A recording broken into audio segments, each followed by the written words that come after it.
to not say, okay, well, it's all right, well, there's nothing I can do about it. This is just the way. I can't tell you how many people have said, this is just the way I am. Please, no. This doesn't have to be just the way I am. Yeah. This is where I am today, but tomorrow I can keep growing and healing. Hello, everybody, and welcome to A Better Way to Heal, where faith meets therapy. Hello, everybody. I'm Elly. And I'm Isa. And we are here today, and we are going to talk about chronic stress, something that Isa and I, I'm sure, have both dealt with personally in our lives. And we want to explore a little bit about why and give some examples of how it shows up. Why is it impactful? What does it even mean? And some examples of how it shows up in our lives. We also want to bring in the biblical side of it. What does God have to say about this? Yes. And the complexities too, because stress is something that our body definitely rejects, and our body has some very serious reactions to. But then there's cultural elements of what happens as well, along with trauma. This is where Elly will step in and talk about how trauma can keep us on that stress level, even when things aren't actually that stressful. Our body is still holding on to all that tension in healthy ways to let it go. Yeah, absolutely. So stress can get a bad rap. Stress is actually good for us. We grow through, even the Bible talks about iron sharpening iron, and that's a very stressful event. So we grow through stress, and the problem with stress is when it becomes chronic and overload of stress. The cortisol, when it gets too high in the body, it can have a lot of health implications, and I'm sure you see them even with the teens that you work with. Yeah, so when we've had early childhood traumas, it could be even something as simple as, a neglect, and you're not knowing where your next meal is coming from, or which parent you're like constantly on guard because you're walking on eggshells because your parents are arguing or fussing, those kind of things. And that can cause a buildup of the cortisol. It can cause your amygdala, kind of the fight or flight. I'm sure many people have heard of that fight or flight. It can put you in that mode where you're constantly waiting for the next shoe to come. Yes. And, so it's like our bodies are ready. Even if our mind doesn't, we think we're in a safe place. And our body is looking forward because it has so much stress hormone built up in it. Correct, yes. So the way, obviously I do not have all of the education that Elly has, but I do remember when I was in college for biology and we were talking about stress, we all have to take a psychology class. And one of the things that really helped me understand it from healthy and unhealthy was we called distress. It's like when the levels of stress become so chronic and invasive of your nervous system that it becomes distress. And biblically speaking of that, I see there's iron sharpening iron and work ethic and things that we do that are stressful. They call stress. It's the motivation to get things done and do them well, the motivation to work and do hard things. So that's the positive stress. Is the motivation, this is just layman's terms of me explaining it, of getting something done, getting through a day of work, getting a deadline accomplished, that's good stress. It's not like you don't feel stressed, but it leads to production. And then when you get into distress, is a dysfunction of maybe you're not taking care of yourself or the people around you, but yet you're also not truly accomplishing the mission because you're so overloaded that it's an unhealthy way of meeting the deadline, an unhealthy way of dealing, and it could lead to alcohol consumption, it could lead to overeating and all these other things. But biblically, that's where we step in, and it's like, be anxious for nothing. It doesn't say stop doing, it just says know and understand that your best is enough. Yeah. And that's where we lose it sometimes. We start comparing ourselves, and I think, and this is beyond, I'm not touching on trauma per se, I'm talking just in general stress and distress. trauma, we're going to get more deep into that, but just letting people understand that feeling of desire to accomplish things and drive is not what we're talking about as negative stress. It's more of a distress of anxiousness and unsettledness and lack of being able to concentrate, survival mode. Like, I am doing this to be liked, I am doing this to, it's more of a drive to survive than it is to actually thrive. Right. Yeah, absolutely. One thing that I noticed that with the distress, the dysfunctional type of stress, it can lead to physical problems in the body. It can lead to overeating, obesity. It can lead to chronic migraines. A lot of people with childhood trauma deal with things like chronic migraines, heart disease, diabetes, all kinds of things that are kind of like an attack against the body. It can also lead to mental health issues. Things like PTSD. If you've had a history of childhood trauma and something happens, you're at a greater risk of developing PTSD. Of course, if the trauma is high enough in your childhood, you could go into adulthood life with complex PTSD, which we're still trying to understand it totally, but it definitely is. It's more than just a chronic stress, but the chronic stress kind of leads us in that direction.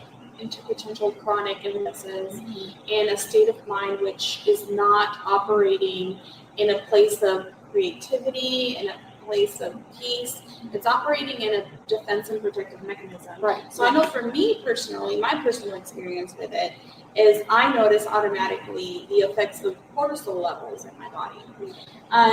It's even the weight gain of it is different than regular weight gain, right?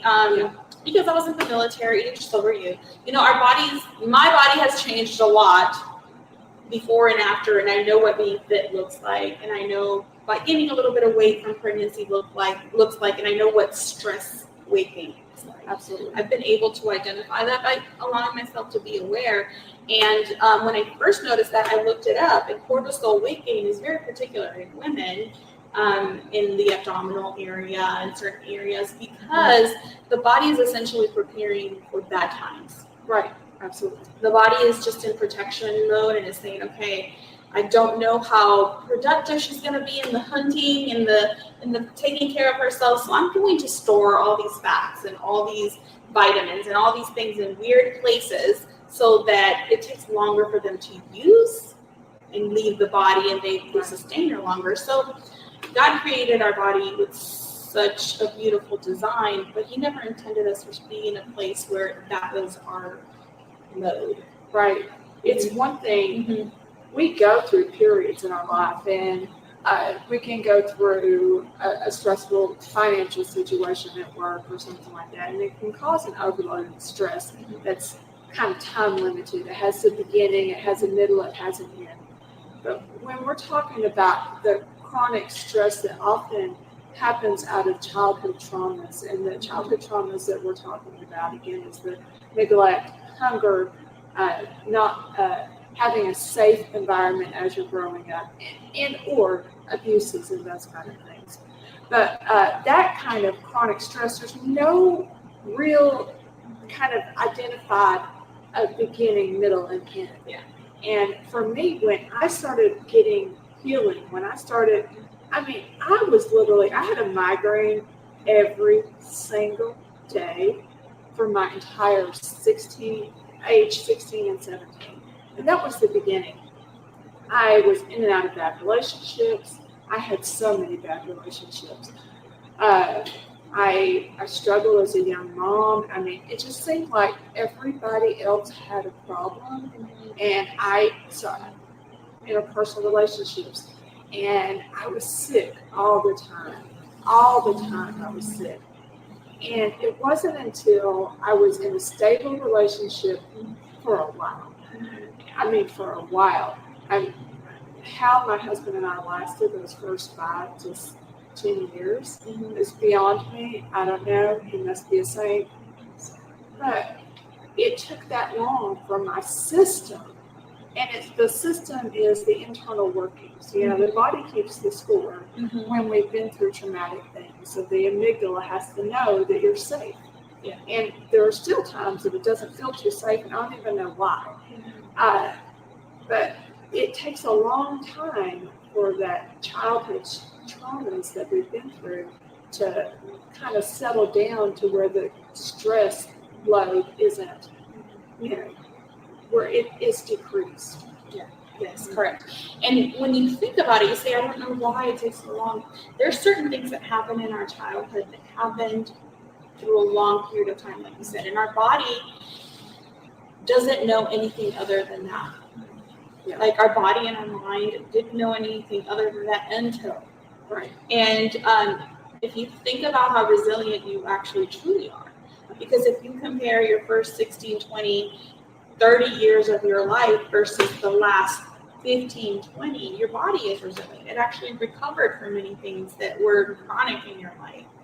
And I think part of the situation with childhood trauma, it's stress that's very pervasive, is that your body is already predicting it. And little things can trigger it that may or may not lead to that same behavior from other people, but it's so similar to the beginning. And I can think right now, I've been in narcissistic relationships, and that's a very difficult thing to overcome. Why? Because there's these lapses of love bombing and these lapses of making you feel at the top of the world and then slowly corroding you. And a lot of childhood trauma comes from parents that have those traits. That's their own trauma, really. If you think about it, it's trauma on top of trauma on top of trauma. I'm not vilifying any parents. I'm just saying, if we don't heal, we become those things to our children, and we perpetuate. And there's also this belief that I have. The Bible talks about iniquities, generational iniquities, and the Bible also talks about generational legacy and blessing. So to me, that's not just a material thing. It's not the possessions a family has. It can be part of it, but it's not. To me, that's an outward manifestation of what's internally happening. And iniquities are those things that we didn't deal with, the things we didn't heal. So science is finally catching up to Yes. the Bible. Yes. And you can do some research. We don't have time to get into it, but there's a lot of research out there about epigenetics. And it's beginning to say that the things that your parents, grandparents, great-grandparents, and even further back have a lasting impact. If there was a history of trauma, you may notice something happened when you hit like 16 that may have happened to a fourth or fifth grandparent ago, and it is showing up in your body. Yeah. And it's generationally, we're carrying things that we have that haven't been healed. Correct. That's why it's so important for us to find a better way to heal. Correct. And do a holistic approach. And scripture, I agree. I love, there's so many things going on with our times right now, but I do love the expansion and openness of knowledge. That knowledge has become something attainable, informational knowledge to people that in times in the past was obscure, and some places in religion are like, well, you can't know this and be Christian, and you cannot. When it's bringing gospel teaching, it's bringing theology together, because the truth is the truth, no matter how long it takes us to find it. Right. And like you said, science is catching up. And part of that is utilizing the tools. God gets the credit. If you listen to what scripture is saying and what science is starting to understand about human behavior, human needs, and how it's starting to understand that we carry the things unhealed and undealt from our generations before, whether they try to treat us differently or not. It's just not about how they're treating you. That helps, but it's more along the lines of you never healed. And it's very subtle things. As a child, if I don't know what kind of parent I'm going to wake up to, that's a stress. It is. I don't know if this is the parent that's going to be happy for me, or this is a parent that's going to be critical of me. There's different forms of abuse that are very subtle. I might be fed. I might be clothed. I might have these physical needs that are great and important from the pyramid, but I don't have validation. I don't have the sense of security that I'm not a burden to my family. I don't have the sense of well-being that I can have feelings, that I can express feelings without it being a backlash, right? Right, yeah, absolutely. So a lot of times we don't even know, even as we become parents, and I think about my children that dealt with a parent that wasn't healed. Yeah. And so I carried on, of course, I'm in the healing phase of my life, and I have wonderful children. But there were things that they were missing in their childhood because they had a parent who didn't know, didn't have an understanding. And that's why it's so important. And I share about this in all of the things, the books. I wrote a shame quiz to help people identify where are they struggling. Because a lot of times we don't even know. I mean, I have people that say, "Oh, I don't deal with shame." No, that's not an issue. Chronic stress, trauma, all of those things lead to, I'm not enough. I'm not good enough. I am bad. And when you have that, I mean, the least littlest thing can send you in a shame spiral, and then your child wakes up and they don't know what kind of a parent they're getting because the parent is in a shame spiral and cycling out of control and taking it out on the nearest friend. Yeah. And just to kind of bring it back into the context, because I honestly could talk about this forever, not just from a sense of expertise, but from a sense of acknowledging that we're all on this journey. I too have been a parent that has healed in front of my children. Like, I'm going to put it that way, that is healing. It has healed in front of my children. And I think there could be some benefits for them in that, but there's still some traumas that I've caused in the process of doing that. That's why my kids go to therapy. Like, because I acknowledge that to them. I said, I am sorry that I have had to heal in front of you. That's hard. Yeah, that I have had to learn to heal in front of you. I wish I was like healed, but it has an opportunity for them to also know that there's room for them to heal and to grow. Absolutely. Because I'm acknowledging my faults where I see them. And I even acknowledge there's some that I might not even be aware of yet. Some things I haven't gotten to that layer of the onion yet. Like, I'm still working on these outer layers. There's so many layers. And biblically, we won't get to the center of that onion until Christ comes back and just fully heals and restores our bodies, our minds, and our soul. Absolutely. So give yourself some grace. But that's not an excuse to not continue to heal those layers. Absolutely. We have to. We have a responsibility. And then what Isa and I are talking about, this healing in front of our children, which was not the direction we had planned on going, but we're just going to go with it. And we talked about it. Let's see where this goes. Yeah, absolutely.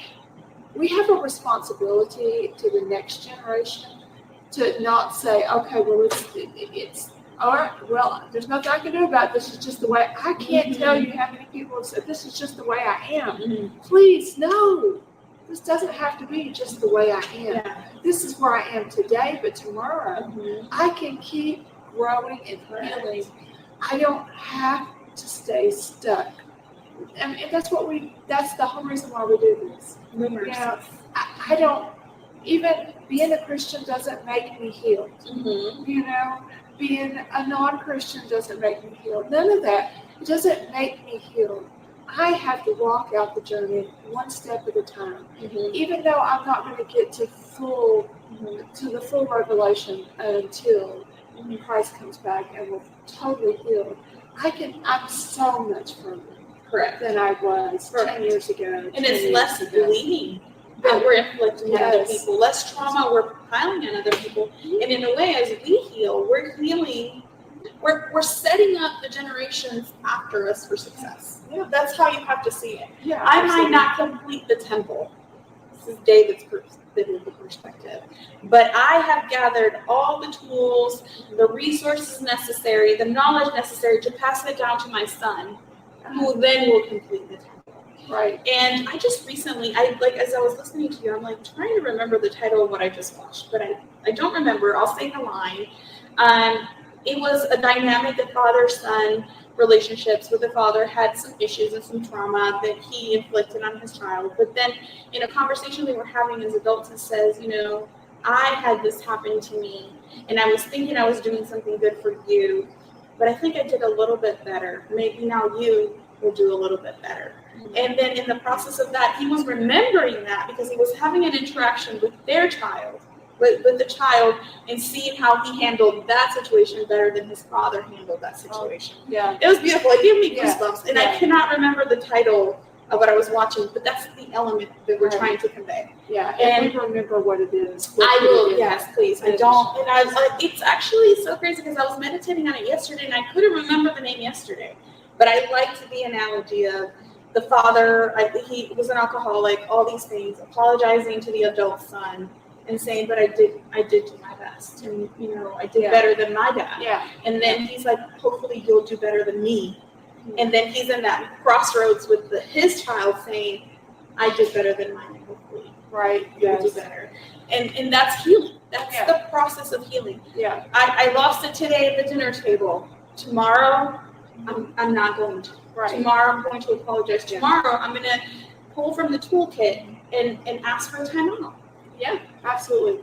Because, one of the things that I talk about a lot is this saying, I'm sure I got it from somebody much wiser than me, but it's hurt people hurt people. And that is true.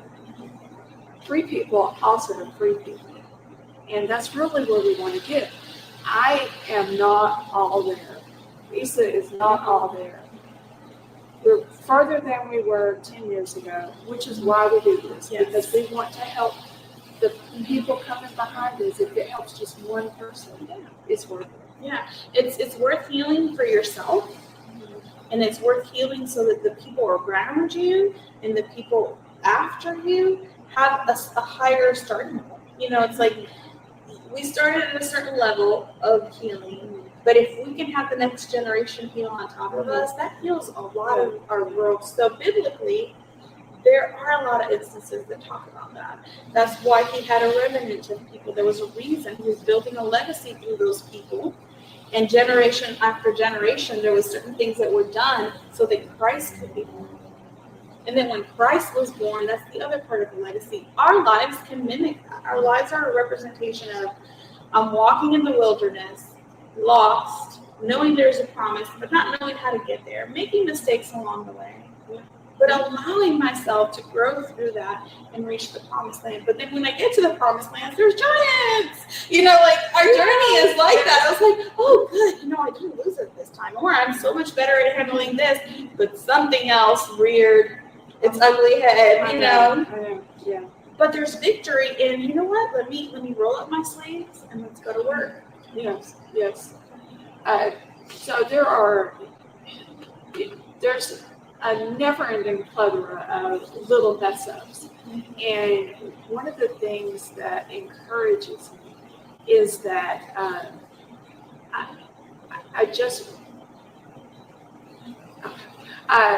my brain is saying, do I want to say it? But I just did something really silly, and I just didn't pay attention to what I was doing. I just did something, and it offended a family member. And in the past, and rightfully so, because I really wasn't paying attention to what I was doing. In the past, what could have happened, and what has happened, is whether it was I wasn't approachable or they weren't at their own level of healing and felt safe with me, they could have just held on to that and they could have just ignored it. Instead, they reached out to me and said, "Hey, did you read that before you, or did you look at that before you?" And I was like, oh. And immediately I was able to fix it, and a rupture didn't happen. And that's what we want to get to. We want to get to a place where we're not causing, kind of bring it all back to, we're not causing more chronic stress, that we are situations that come up, work through them so that it doesn't build up. It's not another needle on that haystack that and it's like you reference the spiraling, and that's what it does. It's like they become defensive, I become defensive. Then you go on the attack because there's a defense, but it's like it can be spitting out more toxicity that then causes more harm, and it's a spiral. Somebody has to end the cycle. And sometimes it's hard. I'm going to be completely honest. Sometimes it's hard to feel like you carry the burden of ending the cycle for everybody. Like sometimes it can feel like I'm not just healing for myself, but I'm healing for these people close to me. And I'm not talking about children, because that is kind of our responsibility. I'm talking about other adults in our life. And it can become burdensome. But there are tools in scripture and that align with tools in psychology that can help us process to that. Right. And one of the ones that come to mind right now is bear each other's burdens, but may each catch their own load. And I am like cutting through some verbiage. It's the same. It's Galatians. It says that as brothers and sisters, me and Elly, showing love to each other, is that she can sit and essentially talk about her heavy day. And she can tell me about her struggles, right? That's bearing each other's burdens. And me listening to her with no judgment. Because then if I try to fix it, I'm actually carrying her load. And further down it says, each one carry their load. Right. So what does that look like practically? I'm here and I'm saying, oh my gosh, Elly, what a day I had today. So last night, I went to bed super late. And even though I had a meeting at 6 o'clock in the morning, I went to bed like at 3 o'clock in the morning watching TV. And then I got up at 5. And I only had an hour to get ready. But then I decided to play some games on my phone just to like unwind. And then I didn't leave the house till like 5 o'clock. So I made it late to the meeting. And then, this happened. I got fired or didn't get the job, whatever the result is. And then a bearing each other's burden is something that really does sound like you've had an incredibly stressful day. You're acknowledging the emotions that this person is having, but at the same time, when you move further, you don't allow this person to be a victim. And what that would look like. How would you respond? Mind you, we're in a relationship. She's not just a stranger. We're in a relationship. Yeah. How would you making me accountable and responsible for my load in life? So I think it's very that is therapist, is right. It's very important to explore. Do I have permission? Correct. That's why I keep on reiterating. Yes. She has my permission. Yes. So even as a friend, you still want to make sure you have permission. And I explored. Well, Isa, was there something on your mind that kept you up until 3?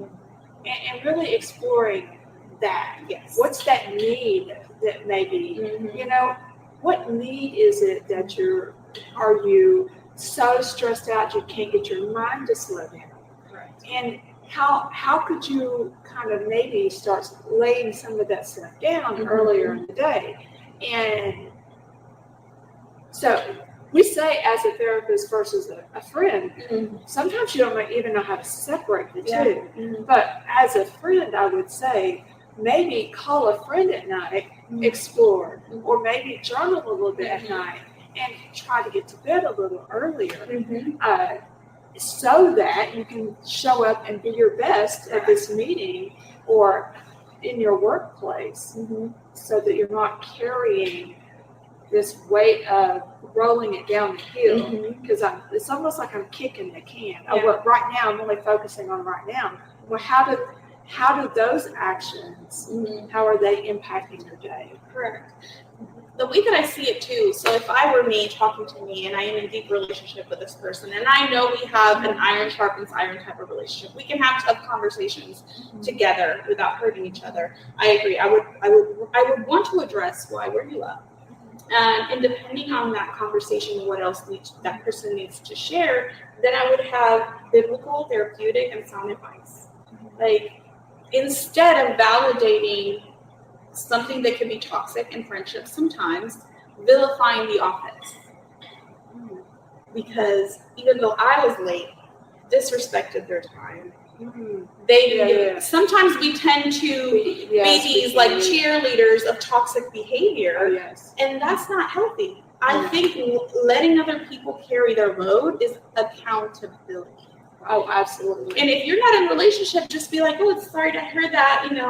I hope that's where it should end. I agree. If you don't have a really good relationship, or at least a healthy relationship with somebody, you're not a therapist. It's not your load to carry. Right. Yeah, but absolutely. as a friend that I'm dating, and if I'm walking life, I would be like, you've done this before. There might be a pattern, and you can do better. There's things you can control, and there's things you cannot control. So you have to be aware of what you can control, so what you can't control doesn't affect you as much. For instance, there was traffic on the way there, but if I would have left on time, traffic may have not mattered. Those things, not in a judgmental, critical way, but in an empowering way. So I think that's bearing each other's burdens is essentially empathy. It's empathy and validation of feelings, while letting the other person carry the load is accountability. Right, absolutely. It's accountability. Yeah. If I don't rest, I'm going to be tired. And it might be hormonal. People say, no, people tell me to rest all the time. Then, okay, let's make a doctor's appointment. It's absolutely. Still, we have way more power than we allow ourselves to know when we're feeling this right now. Right, yeah, absolutely. And there may come a time when your relationship is so that you have to get really direct with your friend and say, and I love the fact that you brought up not vilifying. Correct. Not vilifying the place of employment, not vilifying the spouse who did their head off. That's a lot. Oh, I know. I have a best friend that when I complain about my marriage, and I don't do that often, but the few times that I have, she's like, what was your part in that? Can you believe what my husband said? And exploring that. But it's that sometimes we need a little bit of tough love. Yeah. It's the love that Christ gave us. So Christ loved us in our sin. Christ loved us right there, but he didn't want to leave us there. Right. Yeah. He wanted to show us we have authority and power over the things that want to hold us captive. Now there's a nursing season. Right? There's a season that we need empathetic and people that love us where we're at and can nurse us to health in a way without us burdening them with our own responsibility. And what that looks like for me, so like I'm a workaholic. That is my coping mechanism. I use it to cope. And I have to acknowledge part of my healing journey is acknowledging that I use it to cope just like some people use alcohol. Just because I don't use alcohol, people like me can become self-righteous because I don't go to drugs and I don't go to alcohol and I don't go to this and I can mention a list of all the things I don't go to very easily that give this workaholic behavior a validation and some kind of righteousness that it doesn't have. And it puts me in a position of victimhood and superiority at the same time. It's like very bizarre, but I have learned to acknowledge that in me. And biblically, I'm sinning. Just as much as the person that's going to the bottle when I just create tasks for myself to distract myself from the emotions, whether I'm a victim of what's happening or not, it's not even the point. I'm re-victimizing myself by adding stress, undue stress to my life. When the Bible says there is a time to rest, and there's value in rest. Psychology says you should rest. Absolutely. Sleep well, eat well, all these things. So I have a habit of doing that, working so much, and I was working at a place that was very unhealthy. I was working so many hours, and I wasn't able to give the residents the care that they needed, and because of paperwork and all this and everything.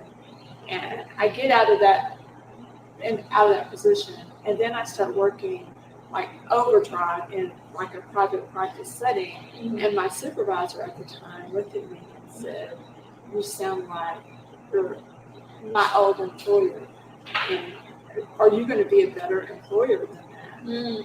I know, and it hit me just like that ton of bricks. It's like, okay, I really need to, and I catch myself even in seasons like this has been a very busy season for me, and instead of taking a day off, which I'm loving how you're taking that time, instead of taking a day off, I just kept going, and I can promise you, I will. There's a few days that are scheduled, and I've got a vacation coming up, so I'm trying to make sure that I'm not that same type of of an employer to myself, because that can create its own chronic stress because my body is not resting. I need rest. It's so important. And it leads back to the beginning of the podcast when we were talking about distress being unproductive work. We are working. We're doing all these things that normally would have a positive outcome and would be good for us financially, socially, but then it becomes distress, and it becomes toxic, and it becomes where, yes, I'm at work and I'm doing all these things, but I'm not even completing things well. I'm not really doing it to the best of my ability. I'm doing it to do it. Right. And it becomes a distraction from actually healing and taking time and dealing with, okay, Lord, search my heart. Like, that Bible verse is scary. Yeah. It's scary, but it's essentially self-awareness. It's like, show me the me that you're trying to transform. Yeah. Show me, and he's the person to go to first, and of course the therapist can help us if they're a third party. If you think about how therapy works, it's essentially being able to go somewhere and unload while getting back what should be pretty close to objective responses. God is the ultimate objective opinion. Like, if you think about, right, yeah, he's the equalizer of all things, but yet there's so much love and compassion, and the cross to me is proof of that. It's proof that I'm like, I died for you, I suffered for you. Yesterday when I was teaching the youth, it was called Fierce, and it was about identity a little bit and courage and what that means. And the Bible verse that we repeat a lot, I like to say it to runners, like, only the boy can run, and which is just a joke. Exercise is great for you. But in this particular term, obviously, I took it seriously to teach the kids. The first half of that verse is paranoia. The wicked run when nobody's chasing them. That's what we do when we're distressed. And I know it says wicked. I'm not calling all of you wicked. It's wickedness. It's essentially that thing that's keeping us oppressed. That's what wickedness is. It's keeping us in bondage. And when you are not operating from a place of honesty and truth and transparency, you become paranoid. Go back to an exercise and think about places in your life where you were not living a transparent, open life. You would be paranoid. And it happens in relationships, like, oh, look at how she looked at me. Maybe she doesn't like me. Maybe. And then you start operating in that place, and you're running from things that may not even be happening. Absolutely. The other half of the verse is, those that walk in righteousness are courageous. They essentially face it boldly. That doesn't mean they're perfect. Nowhere in there does it say they're perfect. Nowhere in there does it say they are without fault. They're just in a place that this is what I have right now. This is who I am right now. And I'm not running from it. I'm dealing with it. And that's really my invitation for this. Like, stress, we got to deal with the fact that we're stressed and pull from the toolkit. Right, absolutely. And we have wonderful resources on our website. We have a guide to help you understand a little bit about what I do, the better way, the better framework.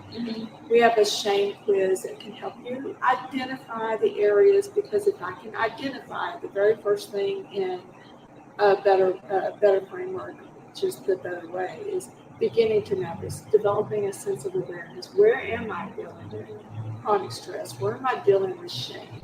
Where have I had trauma in my life? And the first, even biblically, when we bring things to the light, there is healing just in opening it up. Correct. Just in uncovering it. And then we start, then we start doing really understanding it and developing an understanding. It's like you had to get to a point where you recognize some things in your life, and then you had to do some research on it, and then you started taking down some of those defense mechanisms, and it's really, that's when transformation can start, and then we walk into further transformation and empower and establish a sense of safety and security, and then we hit the resilience, the rise up. And so there's so many tools that we have out there, but if you don't use them, you find your own healing strategies, but do something to move from the spot that you're at to take a step. Just one. One thing, one change. If you used to have 3 shots before you even got out of the house of alcohol, and you take 2 that morning, that's a victory. It sounds simple, but it sounds ridiculous. Well, you still took 2. That's how that's judgment. That's the kind of judgment that keeps people in bondage when they do it to themselves and when others close to them do it to them. When somebody's excited for a little bit of progress, I only smoked 1 box today, not 3. Be excited for them. Yeah, absolutely. Like, you're not condoning that they smoke 1. You're celebrating that we have to allow ourselves. That's part of resting. Yeah. Resting is not just laying down. I feel like rest is much more than, the Bible says it's much more than that. It's really being able to take in the progress. Think about when we first rested. It was in Genesis after creation. God rested. He wasn't tired. He rested so that he could take in what he had created. He rested so that he could admire, and that's him showing gratitude. He created it, but he was showing gratitude. It was good. It is good. And he allowed humanity to do the same. And I think sometimes we get out of rhythm, and I just listened to a sermon a Sunday ago about it on Dallas Social. It was literally about that, the rhythm of life versus rest. And there is a rhythm. Work is good. Work is good for our minds. That stress of wanting to create and build and have a desire for more it's creative. It's the part of God that's in us, but we distort it and we misuse it if we don't allow to stand in gratitude and be like, man, it was so hard working towards this conference, right? But we did it. Let's sit and enjoy that. Let's sit before we move on to the next one. Let's enjoy the good things in it. And this is just an example because it's recent, but it's pretty much with everything in life. Yeah.